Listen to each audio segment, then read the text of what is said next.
श्री राधे। आज हम जानेंगे फाल्गुन मास के शुक्ल पक्ष की एकादशी, जिसको हम आमल की एकादशी कहते हैं। करोड़ों करोड़ों गौदान का फल देने वाली, समग्र तीर्थों का फल देने वाली इस एकादशी की महिमा ऐसी है कि करोड़ों जन्मों के पापों को भी यदि आंवले की एकादशी का व्रत और इस दिन नियम के साथ पूजा की जाए आंवले की, तो फिर आपके जीवन में ऐसे कोई पाप रह नहीं सकते जिनके कारण आपको दुख की प्राप्ति होती है, कष्ट की प्राप्ति होती है। हरि की ओर ले जाने वाला तो ये एकादशी व्रत है ही, आप इसकी महिमा जानते ही हैं। एकादशी साक्षात भगवान का रूप है, करुणा का रूप है। 11 इंद्रियों को 5 काम इंद्रियां, 5 ज्ञानेंद्रियां और 1 मन, 11 को पवित्र करने वाली और भगवान के समीप ले जाने वाली। उपवास का ही अर्थ होता है, उप माने समीप, वास माने भगवान के समीप निवास करना। अगर आप हरि के समीप निवास करेंगे, यानी एकादशी के दिन व्रत रह करके भगवान का स्मरण करेंगे, तो भगवान के यहाँ से क्या प्राप्त होगा? जिसके पास रहते हैं उसके गुण और उसके पास जो है वो प्राप्त होता है। तो भगवान के पास आनंद है, सुख है, समृद्धि है, ऐश्वर्य है। आपके जीवन के लिए जो भी चीज आपके लिए आवश्यकता है वो सब प्रभु के पास है। तो एकादशी व्रत अवश्य करें। इस दिन का ऐसा नियम है, जब भगवान कृष्ण से युधिष्ठिर जी महाराज ने पूछा कि प्रभु इस आंवले की एकादशी के विषय के बारे में बताइए, इसकी क्या विधि है, तो भगवान बताते हैं कि ऐसे ही जैसे तुमने पूछा है, पूर्व में त्रेता युग में मानधाता राजा ने वशिष्ठ ऋषि से पूछा था कि समग्र पापों का नाश करने वाले कोई ऐसा व्रत उपवास है जिसको करने से जीवन के समग्र पाप नष्ट हो जाएं।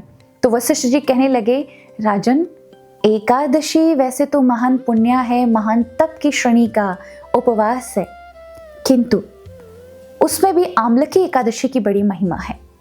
आंवले की एकादशी के विषय में वो प्रसंग सुनाते हैं कि जब सृष्टि के आरंभ में भगवान के शरीर से आंवले की उत्पत्ति हुई, तो उसके उपरांत भगवान ने ब्रह्मा जी आदियों को उत्पन्न किया।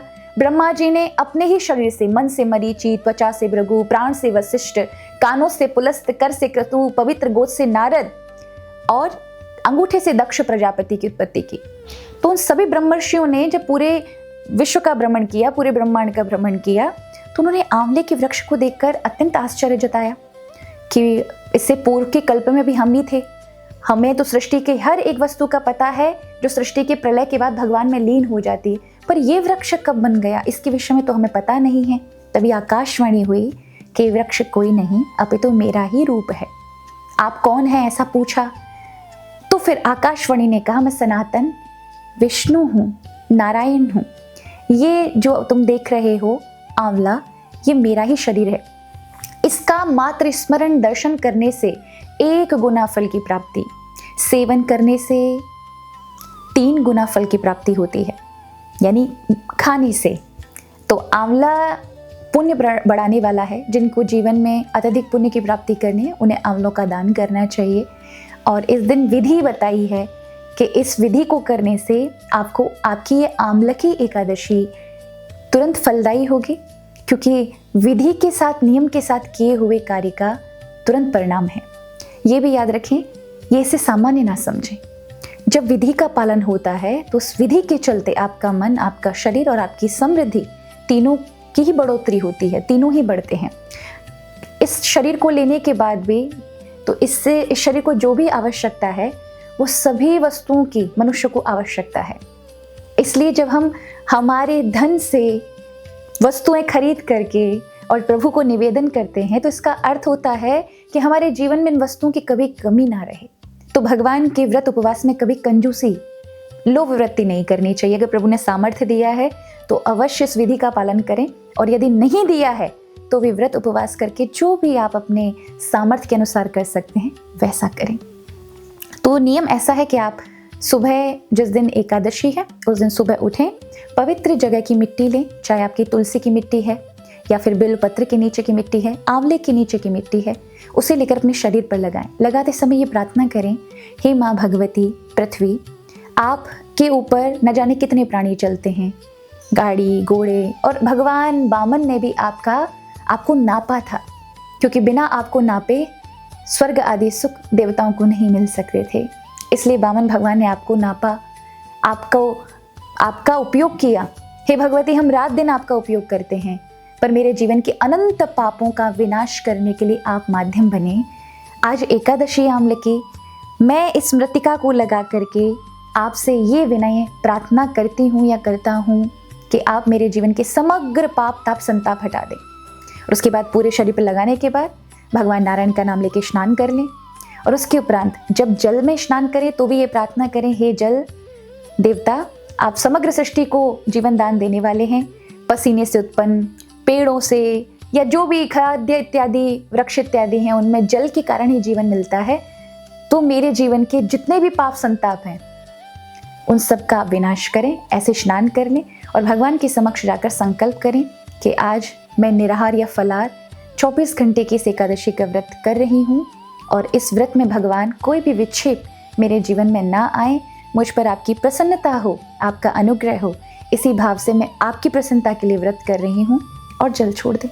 वैसे तो इस दिन परशुराम भगवान की पूजा की जाती है। परशुराम भगवान की पूजा का अगर सामर्थ्य दिया है तो चांदी या सोने का छोटा सा स्वरूप लें। परशुराम भगवान की ही पूजा इस दिन करनी चाहिए, भगवान विष्णु के रूप में। ऐसा नियम है यहाँ पर। तो अगर आपके पास ऐसा नहीं है तो नारियल को ले लें। श्रीफल ही सब भगवान का स्वरूप है। अगर किसी की सामर्थ्य नहीं है स्वर्ण इत्यादि चांदी इत्यादि दान करने की, तो आप श्रीफल दान कर लें। कलश के ऊपर श्रीफल रख लें। परशुराम भगवान की पूजा उस माध्यम से करेंगे। कलश को माला पहनाएं, कलश पर स्वास्तिक लगाएं, कलश पर अक्षत चढ़ाएं। अक्षत उस दिन नहीं चढ़ाने चाहिए, अक्षत नहीं चढ़ाएं क्योंकि एकादशी है। उस दिन आप खील का उपयोग कर सकते हैं क्योंकि यहाँ खील का वर्णन है। अक्षत में एकादशी वाले दिन स्पर्श नहीं करना चाहिए। तो आप परशुराम भगवान का स्वरूप रख लें। उसके उपरांत जो भी फल ऋतुफल होते हैं वो उनसे पूजा करें भगवान की। प्रदक्षिणा करें 108 किसी भी वस्तु से, चाहे वो आपके पास जो भी सामर्थ्य हो, बतासे हैं या फिर पैसे हैं या फिर मूंगफली है या बादाम है, जो भी आपके पास, बहुत सारे, बस अन्न का उपयोग नहीं करेंगे। उससे आप 108 या फिर 11, 51, 31 ऐसी परिक्रमा लगाएं और भगवान का समग्र सारे समय स्मरण रखें। अगर इस प्रकार नियम से अगले दिन व्रत की पूर्ति पर आप करते हैं इस व्रत को और अगले दिन पारण सुबह 7:30 से 9 बजे के बीच में करें, यानी इस बार जो ये एकादशी है वो 27 तारीख को है, 27 फरवरी की, और अगले दिन 28 तारीख को आप पारण कर सकते हैं। एक और विशेष बात, जब जिस कलश को आपने पूजा है उस कलश को किसी ब्राह्मण को दान करना चाहिए। तो दक्षिणा इत्यादि दे करके, उन्हें भोजन इत्यादि करा करके और फिर आप उस कलश का दान कर सकते हैं। ये विधि है। अगर नहीं हो पाता है तो जैसे आप एकादशी में पारण करते हैं, गौ माता को ग्रास डाल करके गौ माता के लिए निकालने के बाद उसके उपरांत पाएं। एक और बात कि अभी भगवान ने पद्म पुराण और बाकी नारद इत्यादि पुराणों में विशेष वर्णन किया है कि एकादशी से भी 1000 एकादशियों का पुण्य देने वाली इस वर्ष में 8 महाद्वादशी आती हैं। और मैं प्राय अपनी कथाओं में और आपने कई संतों के माध्यम से सुना होगा 8 महाद्वादशी। और ये महाद्वादशी वैष्णवों के लिए अत्यंत महत्वपूर्ण है। इस बार 28 तारीख को महाद्वादशी पड़ रही है। हमारे यहाँ तो इतना कहा है कि अगर महाद्वादशी पढ़ें तो एकादशी को छोड़ के महाद्वादशी करना चाहिए, पर फिर भी आप दोनों दिन व्रत रह सकते हैं अगर आपकी सामर्थ्य है।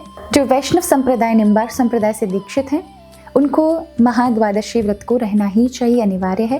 तो आप सभी महाद्वादशी व्रत रह सकते हैं।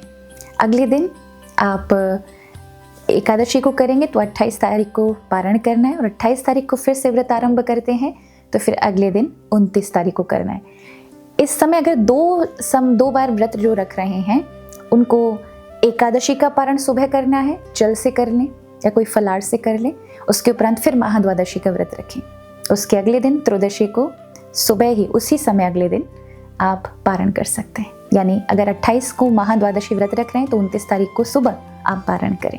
आप सभी हरि भक्तों को इस आमलकी और महाद्वादशी की बहुत बहुत मंगल कामनाएं।